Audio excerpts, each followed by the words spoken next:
one operation that you enjoyed in your professional career was carotid endarterectomy. Yes, I did ride that horse. Yes. Would you comment about that experience? Did it change during your professional lifetime?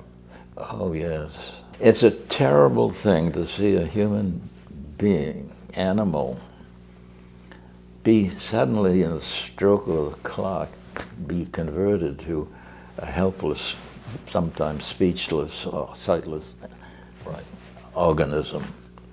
And it's equally heartrending to see the wife, the spouse, or the children see this wonderful person they knew now be converted to someone they can't even talk to.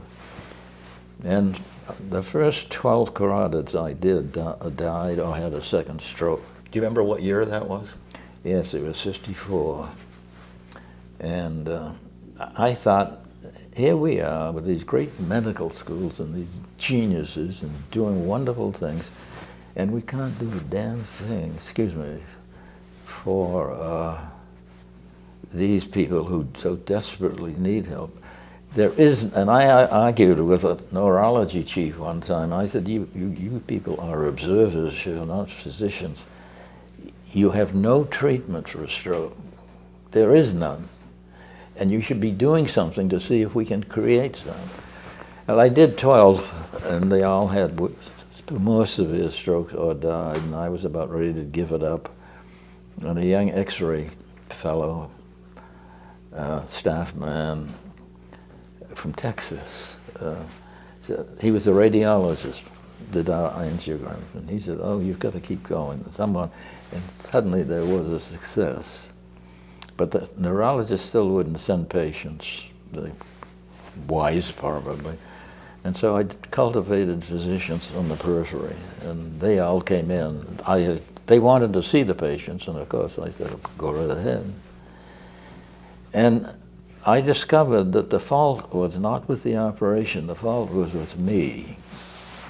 I could not select those patients. I had to learn how to select. I was operating on all comers, and that was a mistake. Stupid, but you do what you have to do to get started.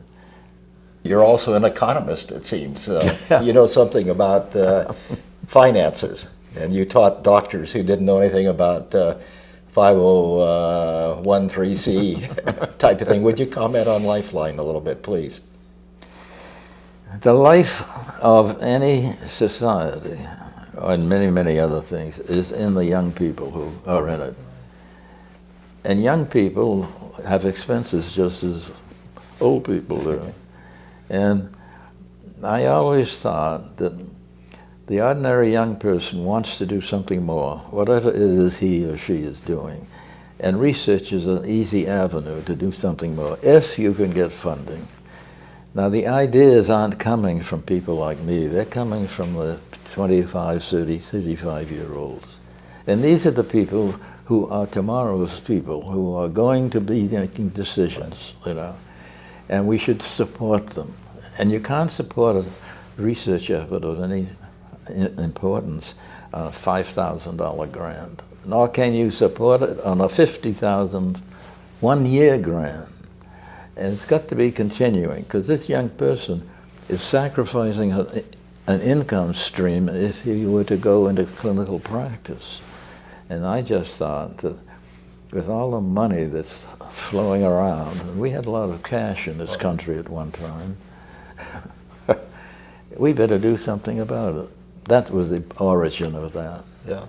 It's important that we, as vascular surgeons, maintain a leadership role with this disease process and with these patients. And I think that's really going to be our challenge over the next few years, is to be able to maintain that dominance and that leadership role.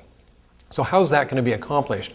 I think it's going to be accomplished by being innovative, producing really great research, being really the icon for our patients in terms of being able to provide complete and total care. And I think if we do all three of those things, we'll be able to maintain the lead. But so, for example, a new technology is invented in terms of how we should care for our patients, something maybe new and minimally invasive. It should be vascular surgeons that try out that technology, that push the edge, figure out whether it works or not. They won't all work, but we ought to be the ones testing this new technology to find out whether, in fact, it is something that we, over the duration, should be treating our patients with.